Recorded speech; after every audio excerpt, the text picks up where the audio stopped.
Halo sahabat pecinta catur, selamat datang kembali di Catur Talk Indonesia. Teman-teman, inilah permainan pada hari kedua Blitz Croatia Rapid Grand Chess Tour 2021. Dan di sini saya mengambil permainan antara Garry Kasparov menghadapi Jordan Van Foreest. Dan kita akan melihat bagaimana Garry Kasparov memanage permainan menghadapi pemain yang masih muda, Jordan Van Foreest. Dan untuk itu, stay tune di Catur Talk Indonesia.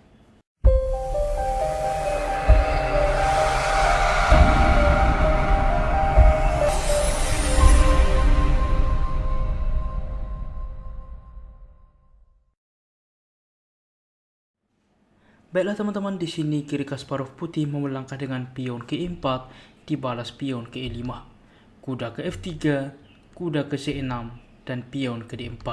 Scott game. Pion memukul pion, kuda memukul kembali, kuda ke F6. Di sini kuda memukul kuda. Pion memukul kembali, baru E5 mengusir kuda. Menteri ke E7 langsung memaku pion, maka menteri ke E2 melindungi pion juga sehingga dapat memukul kuda. Untuk itulah kuda ke D5 dan C4 langsung mengancam kuda. Di sini Jordan Van Foreest memilih variasi dengan menteri ke B4 tempo skak. Tetapi sebelumnya saya akan menunjukkan main line atau dari database apa saja langkah untuk di posisi ini. Yang pertama bisa dengan kuda ke B6 teman-teman. Dimana apabila kuda ke C3 pengembangan ada gajah ke A6. B3 memperkuat pion, maka D5. Pion memukul pion N pasang, pion memukul kembali, menteri memukul menteri, pertukaran, gajah ke E2, maka sama-sama mempersiapkan rokade, dan ini sebanding. Opsi kedua, bisa juga langsung gajah ke A6 memaku pion, sehingga di sini B3, dilanjutkan G6 mempersiapkan fianchetto juga mengancam pion pusat ke depan, maka gajah ke B2 juga, dilanjutkan hal yang sama, G3 mempersiapkan fianchetto dan keduanya ke depan rokade, dan ini pun sebanding. Namun kita akan melihat bedanya, kita kembali. Di sini Jordan Van Foreest memilih variasi dengan menteri ke B4 skak. Tentunya ini adalah permainan blitz sehingga harus cukup banyak database yang digunakan bagaimana Garry Kasparov untuk mengatasi permainan ini. Dilanjutkan dengan kuda menutup. Kuda ke F4 mengancam menteri ke E3 kembali mengancam kuda, kuda ke G6, dan gajah ke D3, mempersiapkan rokade ke depan. Gajah ke C5, di sini juga dengan tempo mengusir menteri juga mempersiapkan rokade, maka menteri ke G3, rokade, begitupun dengan putih, D6, menawarkan pertukaran pion. Kuda ke B3 mengancam gajah, dan di sini kuda memukul pion teman-teman. Komputer menunjukkan ini adalah langkah blunder. Dan Garry Kasparov dengan A3. Sebelumnya teman-teman bahwa gajah ke D2 mengusir menteri adalah opsi terbaik. Menteri ke B6, maka di sini gajah ke A5. Lihat teman-teman, lagi-lagi mengusir menteri. Kemana menteri harus melangkah? Kita lihat semua petak untuk melindungi gajah ke depan sudah dikontrol oleh putih. Sehingga menteri ke B7 kita ambil, maka kuda memukul gajah. Maka kita lihat di sini kuda juga akan hilang jelas. Unggul perwira, unggul permainan. Namun rupanya kita kembali ke partai aslinya. Di posisi ini Garry Kasparov memainkan dengan A3 mengusir menteri dan menteri mundur ke B6. Kuda memukul gajah, maka menteri memukul kuda, juga mensupport kuda tentunya. Gajah ke E3 mengancam menteri ke A5. B4 lagi-lagi mengancam menteri, maka menteri ke A4. Gajah ke D4 mengancam kuda, dan apabila kuda lepas ancaman skakmat sehingga pertahanan terbaik dari hitam F6. Gajah memukul kuda, pion F memukul kembali, F4 menawarkan pertukaran pion. Gajah ke F5 lagi-lagi juga menawarkan pertukaran perwira, dan di sini pion memukul pion, terjadi penyederhanaan dengan gajah memukul gajah, menteri memukul kembali, pion memukul pion. Dilanjutkan dengan menteri ke D7 mengancam pion juga menguasai baris ke-7. Apa yang harus dilakukan oleh hitam? Hitam mencoba dengan menteri ke B3, mengancam pion ke depan juga ancaman skak. Apabila terlihat ya di posisi ini benteng memukul benteng skak, benteng memukul benteng dengan harapan pion ini gratis, jelas ini blunder. Ada menteri ke F7 skak, raja ke H8, menteri ke F8 skak mengorbankan diri, dan terjadi pertukaran benteng memukul benteng, dan ini skakmat.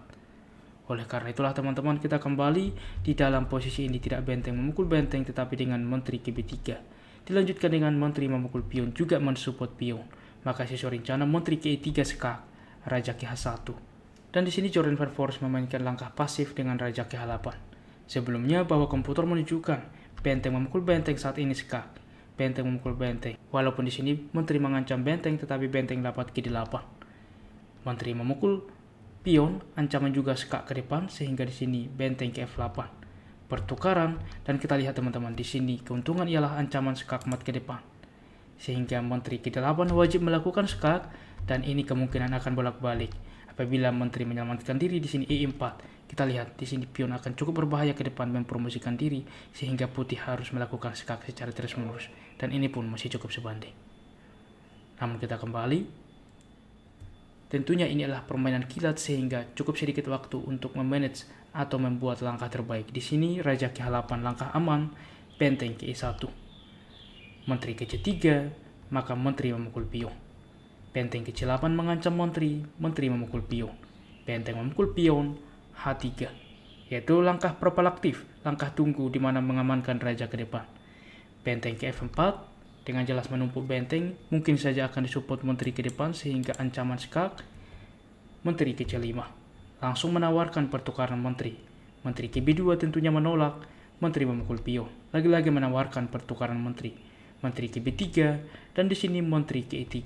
Tetapi sebelumnya teman-teman, coba Anda pause video ini, temukan langkah terbaik putih untuk membuat kekalahan bagi hitam lebih cepat di posisi seperti ini. Bagaimana teman-teman? Selamat bagi menemukan langkah itulah dengan menteri memukul benteng. Karena jelas apabila benteng memukul menteri, di sini benteng melakukan skak. Apabila benteng menutup, dimakan saja. Tentunya di sini menteri menutup, jelas dimakan saja skak, dan lihat dua pion bebas ini akan promosi ke depan. Namun di dalam posisi ini Garry Kasparov tentunya spontan dengan menteri ke E3 menawarkan pertukaran menteri, menteri ke C4, benteng ke C1 mengancam menteri, menteri ke F7, menteri ke G3, yaitu dengan jelas mensupport pion maju ke depan, mensupport benteng sehingga mengancam menteri, ancaman skakmat juga di petak G7. H6, B5, menteri ke D5, A4, benteng memukul pion, benteng ke B1 untuk mensupport pion ke depan, benteng ke F5, B6, benteng ke G5, di sini juga mengancam menteri, dan di sini tanpa menyelamatkan menteri, langkah terbaik B7 dari Garry Kasparov. Dan hitam Jordan Van Foreest melanjutkan dengan menteri memukul pion. Sebelumnya apabila benteng memukul menteri, jelas pion promosi. Raja berpindah, menteri juga memukul benteng. Dan di dalam posisi ini, menteri memukul pion. Dan setelah menteri memukul benteng, di sini juga Jordan Van Foreest atau hitam menyerah. Karena apa? Apabila pion memukul pion, jelas benteng memukul menteri, unggul satu benteng. Dan apabila di dalam posisi seperti ini menteri memukul benteng, maka di sini diselamatkan dulu sebelum benteng memukul menteri, yaitu dengan menteri melakukan skak sehingga menteri selamat, barulah benteng memukul menteri. Jelas di sini putih sangat unggul. Bagaimana teman-teman? Permainan yang masih cukup menarik yang bisa ditunjukkan oleh legend Garry Kasparov. Dan inilah kemenangan satu-satunya dari Grandmaster Garry Kasparov di turnamen ini. Sehingga standing setelah blitz hari kedua atau hasil semuanya dari Kroasia Rapid Blitz adalah sebagai berikut. Di mana turnamen ini dimenangkan oleh Maxim Vagiel-Lagrave, diikuti Visyanan, Anis Giri, Yana Pumniachi, Jan-Christoph Duda, Sahir Mamediarov, Alexander Grischuk, Anton Korobov, Jordan Van Foreest, Ivan Šarić, dan Garry Kasparov. Dan seperti biasa tentunya di akhir permainan kita masuk ke sesi puzzle. Tentunya sebelum kita masuk ke puzzle selanjutnya kita akan membahas puzzle ini, dan benar langkah terbaik ialah dengan menteri memukul pion skak. Tentunya tidak pilihan kecuali kuda menerima bukan, maka benteng memukul kuda skak. Raja ke H8, apa yang harus dilakukan oleh putih? Di sini benteng ke G8 double skak, opsi terbaik teman-teman. Saya akan menunjukkan kepada Anda apabila kita di dalam posisi ini, benteng ke G5 open skak, maka pion menutup. Dan ini aman. Dan apabila di dalam posisi ini, benteng memukul pion yang ada di H7 skak, maka raja menerima. Apabila ada yang berpikir dengan pion memukul pion open skak, raja ke H6. Gajah ke C1 skak, kuda menutup teman-teman, dikorbankan kuda. Karena apa? Di sini menteri nantinya akan menang.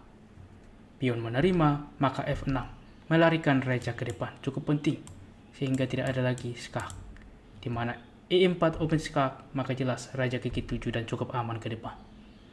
Oleh karena itulah teman-teman, di dalam posisi ini, kita benteng gigi 8 double skak sehingga tiada pilihan kecuali raja menerima, maka benteng gigi 1 skak, tiada pilihan kecuali menteri menutup, maka benteng memukul menteri, dan ini skakmat. Oke teman-teman, dan kita masuk ke puzzle selanjutnya. Dan berikut teman-teman puzzle-nya, temukan langkah terbaik bagi hitam dan memenangkan permainan, oke? Hitam melangkah dan menang, tuliskan secara lengkap di kolom komentar dan kami akan memilih dan mengepin bagi jawaban yang benar sehingga dapat dilihat oleh semua sahabat pecinta catur. Baiklah kawan-kawan, demikianlah permainan catur hari ini, dan jika kawan-kawan suka dengan konten catur seperti ini, mari kita support channel dengan cara like, subscribe, dan share. Apabila ada saran ke depan, jangan ragu tuliskan di kolom komentar. Tentunya mari juga kita support terus percaturan kita Indonesia yang semakin jaya. Salam catur untuk Indonesia, sampai jumpa di video berikutnya. Keep sharing and keep loving. Bye-bye.